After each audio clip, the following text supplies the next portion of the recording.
Hello students, कैसे हो आप सभी। आई होप आप सब अच्छे हों। तो आज देखिए, आज हम पढ़ने वाले हैं आपका जो सब्जेक्ट है, एक और हिस्ट्री का सब्जेक्ट मिला है आपको जिसका नाम है जेंडर इन मॉडर्न वर्ल्ड। ठीक है, हिस्ट्री का सब्जेक्ट है जीई का आपका, जनरल इलेक्टिव का। ठीक है, इसके कुछ इंपॉर्टेंट क्वेश्चन आंसर हम लोग डिस्कस करेंगे। ठीक है, इसके जो मोस्ट इम्पोर्टेंट क्वेश्चन आंसर होते हैं ना, वो हम 2 से 3 वीडियो में कवर कर लेंगे, जो आपके एग्ज़ाम के पॉइंट ऑफ व्यू से बहुत ज़्यादा इंपॉर्टेंट है। ठीक है, क्योंकि ये वो एक क्वेश्चन हैं जो आपके प्रीवियस ईयर क्वेश्चन पेपर्स में पूछे गए हैं। ठीक है, तो फर्स्ट क्वेश्चन हमारा है, लैंगिकता की ऐतिहासिकता को स्पष्ट कीजिए। मतलब जेंडर का अर्थ केवल स्त्री या पुरुष होना नहीं, बल्कि यह एक सामाजिक निर्माण, सोशल कंस्ट्रक्ट है। समय के साथ समाज ने स्त्री और पुरुष की भूमिका तय की और इसे स्वाभाविक कहा, जबकि वास्तव में ये भूमिकाएं ऐतिहासिक रूप से विकसित हुई हैं। ठीक है, मतलब ये बहुत पुराने टाइम से चली आ रही है। कोई जब वैदिक काल था ना, उस टाइम से ही, वैदिक काल तक या उससे पहले तक क्या थी, स्त्रियों की जो दशा थी ना, बहुत अच्छी थी। मतलब उन्हें जो शिक्षा का अधिकार भी था। पर जब उत्तर वैदिक काल है, उसके बाद क्या हुआ, मध्य काल तक जो स्त्रियों की दशा थी ना, बहुत ज़्यादा बिगड़ने लग गई, है ना।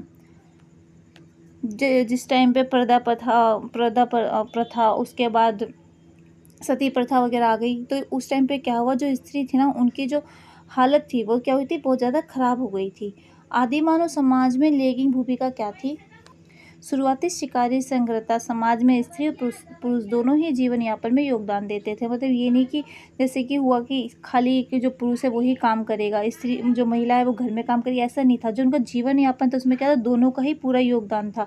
स्त्री न केवल खाद्य संग्रहण में मदद करती थी, बल्कि कुछ समाज में आध्यात्मिकता तथा सामाजिक उसमें भी क्या करती थी, मदद किया करती थी। ठीक है, प्राचीन समय में क्या था, प्राचीन समय समाज में महिलाओं को पुरुष के बराबर माना जाता था और उन्हें शिक्षा और धार्मिक अनुष्ठानों में भी भाग लेने की अनुमति थी।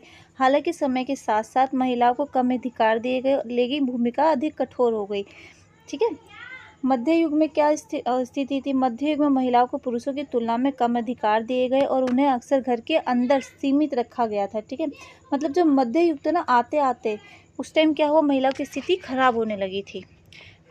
शुरू से ही खराब नहीं थी, पुरुषों के समान महिलाओं की स्थिति शुरू से खराब नहीं थी, अच्छी थी। पर क्या हुआ, समय के साथ साथ उसमें बदलाव आने लग गया। मातृसत्तात्मक समाज की उपस्थिति, कुछ प्राचीन समाज में मातृसत्ता देखने को मिलती है। जैसे कि जो खास है जनजाति मेघालय में, बच्चों की वंशावली माँ के नाम से चलती है। ठीक है, मोशुआ जनजाति है जो चीन में, स्त्री परिवार की मुखिया होते हैं, विवाह का परंपरागत ढांचा नहीं है। यह स्त्री को संपत्ति का उत्तराधिकारी माना जाता है। यहाँ पे महिलाओं की मतलब ये स्थिति कितनी अच्छी है। पितृसत्ता का उदय कैसे हुआ। कृषि के विकास के साथ पुरुषों ने जमीन और उत्पादन के साधनों पर अधिक अधिकार करना शुरू कर दिया। महिलाओं को घर की चार दीवारी में सीमित कर दिया गया। इसमें क्या हुआ, महिलाओं की जो स्थिति वो क्या हुई, सीमित कर दी गई। ठीक है, उनकी जो उपस्थिति थी वो क्या हुई कि सीमित हो गई, घर की चार दीवारी तक ही रह गई। धर्म और सामाजिक परंपराओं के माध्यम से महिलाओं को नीचा दिखाया गया कि उन्हें मतलब अनुष्ठान पूजा पाठ में शामिल होने का अधिकार नहीं मिल रहा था। कुछ फिजिकली तरीकों को लेके, है ना, जैसे मनुस्मृति में स्त्री को पुरुषों का अधीन बताया गया है कि जो स्त्री है वो पुरुषों के अधीन रहती हैं। ठीक है, धार्मिक और सांस्कृतिक प्रभाव, कई धार्मिक ग्रंथों ने पितृसत्ता को वैधता दी। महिलाओं की शिक्षा पर रोक, पर्दा प्रथा, बाल विवाह जैसी परंपराएं सामाजिक संरचना का हिस्सा बन गईं।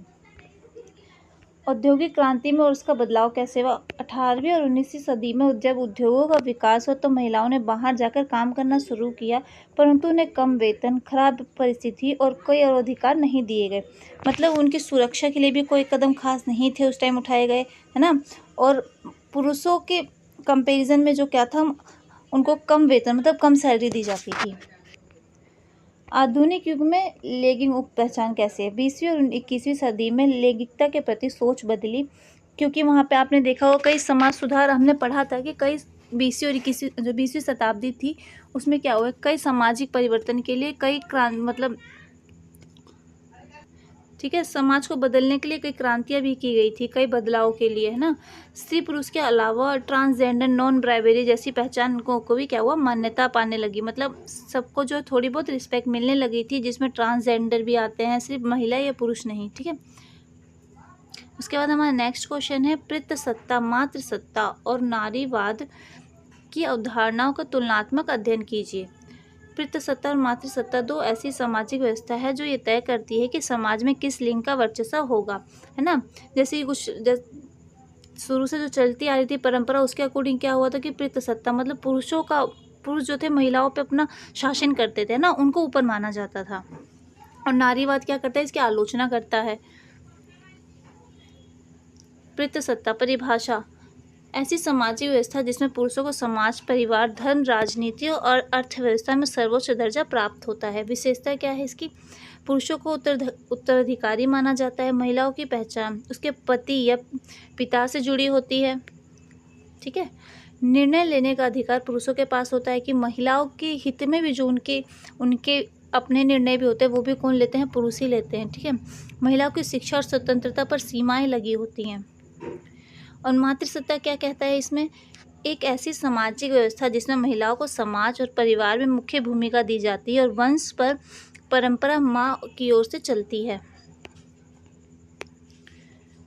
इसकी मुख्य विशेषता है संपत्ति और वंश पर परंपरा के माँ का नाम होता है, ठीक है। स्त्री परिवार की मुखिया होती है। विवाह में पुरुष की भूमिका गौण मतलब जो कुछ खास नहीं मानी जाती, महिलाओं की भूमिका क्या होती है इसमें, महत्वपूर्ण होती है। उसके बाद है नारीवाद। नारीवाद एक आंदोलन, विचारधारा है जो स्त्रियों के अधिकार, स्वतंत्रता और समानता के लिए संघर्ष करता है। शिक्षा, स्वास्थ्य, रोजगार, राजनीति और निजी जीवन में समान अधिकार के लिए पितृसत्तात्मक सोच का विरोध करता है। लैंगिक भेदभाव को समाप्त करता है, ठीक है। नारीवाद की मुख्य लहरें कब थी, 19वीं और 20वीं सदी में, जब मतदान अधिकार, शिक्षा का अधिकार के लिए आवाज़ उठाई गई थी, ठीक है। और 1960 से लेकर 1980 तक कार्यस्थल समानता, प्रजनन अधिकार, 1990 से 2000 तक जाति, नस्ल, वर्ग के साथ लैंगिकता को जोड़ना था। उसके बाद हमारा थर्ड क्वेश्चन है कि समाज में लैंगिक असमानता की ऐतिहासिक जड़ें क्या थी, पितृसत्ता और नारीवाद के संदर्भ में स्पष्ट कीजिए, ठीक है। कंपेरिजन बताना है इन दोनों में।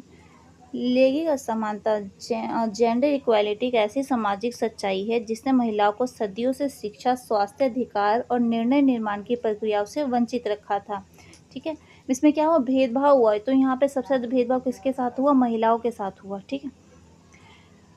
लैंगिक असमानता की परिभाषा, लैंगिक असमानता वह स्थिति है जिसमें स्त्री और पुरुष के बीच अधिकार, अवसर और संसाधनों के वितरण में असंतुलन होता है, ठीक है। मतलब पुरुष और महिलाओं को देख के उनके अधिकारों में जो बदलाव किया जाता है, ठीक है, कि महिलाओं के पास ये अधिकार है, पुरुषों के बाद ये अधिकार है, इन सब चीज़ों में यह समानता जन्म से लेकर मृत्यु तक कई स्तर पर दिखाई देती है, जिससे लिंग अनुपात, शिक्षा, स्वास्थ्य, श्रम विभाजन, राजनीतिक में भागीदारी, ठीक है, इन सब जगह क्या है देखा जा सकता है। इसकी ऐतिहासिक जड़ क्या है, आदि समाज में स्त्री और पुरुष दोनों उत्पादन और सामाजिक निर्णय में भागीदार थे। भूमिकाएं अलग थी लेकिन असमानता नहीं थी। कृषि और स्थानीय स्थायित्व का आगमन था। जमीन उत्पादन में नियंत्रण ने संपत्ति की अवधारणा को जन्म दिया। वंश परंपरा को बनाए रखने के लिए महिलाओं को नियंत्रित किया गया। विवाह और परिवार।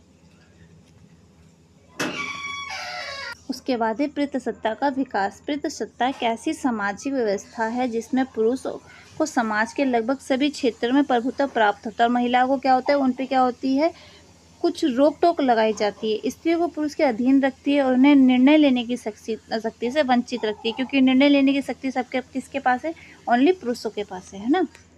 इसके मुख्य लक्षण है, पुरुषों को वंश, संपत्ति और शक्ति का उत्तराधिकारी माना जाता है, कि जो बाप दादा की प्रॉपर्टी होती है, ठीक है, संपत्ति होती है, वो किसको मिलेगी, केवल पुरुष को ही मिलेगी।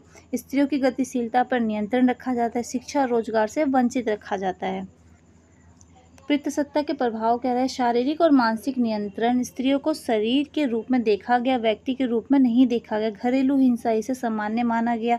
कानूनी अधिकारों की कमी थी। संपत्ति, तलाक, उत्तराधिकारी जैसे मामलों में स्त्रियों की स्थिति कमजोर रही, क्योंकि कानून के क्या होता उस टाइम पे कमजोर था थोड़ा। राजनीतिक और सामाजिक नेतृत्व से बहिष्कार किया गया था।